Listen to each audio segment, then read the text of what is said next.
सन्मान जीवन भव सागर तराया, चला वंदूया गुरुराया, चला वंदूया गुरुराया.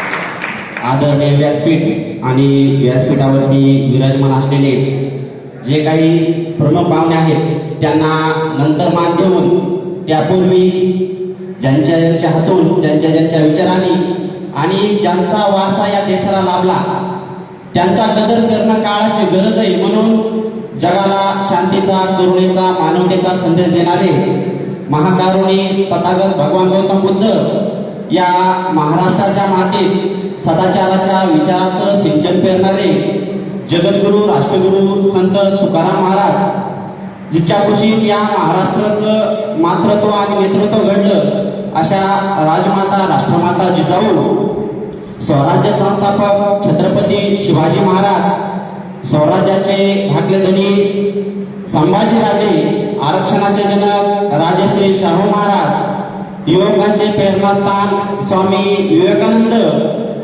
खऱ्या राज्यकर्त्या राजमाता राष्ट्रमाता अहिल्यादेवी होळकर, ज्यांनी 1.5 दिवस शाळा शिकून रशियाच्या कानाकोपऱ्यात छत्रपती शिवाजी महाराजांचा पोवाडा पायी चालवत गाजवला, असे लोकशाही साहित्यरत्न अण्णाभाऊ साठे, संत शेवालाल महाराज, संत भगवान बाबा, आणि मला या ठिकाणी बोलण्याचं आणि तुम्हाला त्या ठिकाणी ऐकण्याचं असं संविधानामधून स्वातंत्र्य देणारे विश्वरत्न डॉक्टर बाबासाहेब आंबेडकर.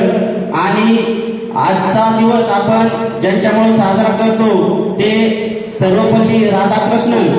मी प्रथमतः या सर्व महापुरुषांना अभिवादन करतो आणि या मंचावर उपस्थित असलेले कार्यक्रमाचे अध्यक्ष, प्रमुख पाहुणे, या कॉलेजचा सर्व शिक्षक स्टाफ, दुसरे कर्मचारी आणि विद्यार्थी मित्रांनो, आज शिक्षकांचा दिवस, तुमच्या आमच्या जीवनामध्ये मान सन्मान वाढवण्याचा दिवस, ज्यांच्यामुळे वाढतो त्यांचा दिवस.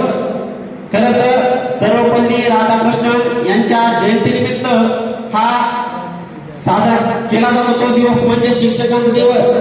शिक्षकांचा दिवस हा एक दिवसापुरता झाला, पण शिक्षकांमुळे आपलं आयुष्य असते असे या ठिकाणी मी मानतो, मोठ्या गजरात सांगतो आणि तुमच्या पुढे शिक्षकांची व्याख्या मांडतो. शिक्षक म्हणजे कोण? शिक्षक कोणास म्हणतात?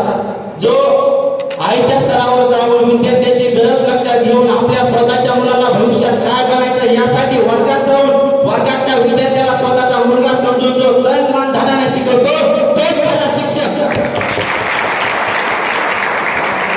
आपण पाहतोय आताच हे विकसनशील युग आहे. या युगामध्ये नवनवीन टेक्नॉलॉजी आल्या, संगणक आले, मोबाईल आले, त्यामध्ये आपल्याला भरपूर काही शिकायला भेटतंय. जे तुम्ही विचार सुद्धा करू शकत नाही ते यामध्ये शिकायला भेटतंय. पण त्यातून तुम्हाला फक्त शिकायला भेटेल, पण शिक्षक तुम्हाला जो मार्ग दाखवतात, तुमचं बरोबर काय, चुकीचं काय, हे जे शिकवतात ते फक्त शिक्षकच करू शकते. हे तुमचे मोबाईल किंवा संगणक करू शकत नाही. एवढंच या ठिकाणी मी सांगतो. आणि तुम्ही सध्या जे शिक्षक आम्हाला जे शिकवतात, जे आम्हाला मार्ग दाखवतात, त्या मार्गावर आम्ही पुढील भविष्यात काहीतरी करून दाखवू असा विश्वास तुम्हाला आजच्या या कार्यक्रमाच्या निमित्ताने देतो. आणि माझ्या वतीनं आणि माझ्या कम्प्युटर आणि IT वतीनं सर्व शिक्षकांना शिक्षक दिनाच्या खूप खूप शुभेच्छा देतो.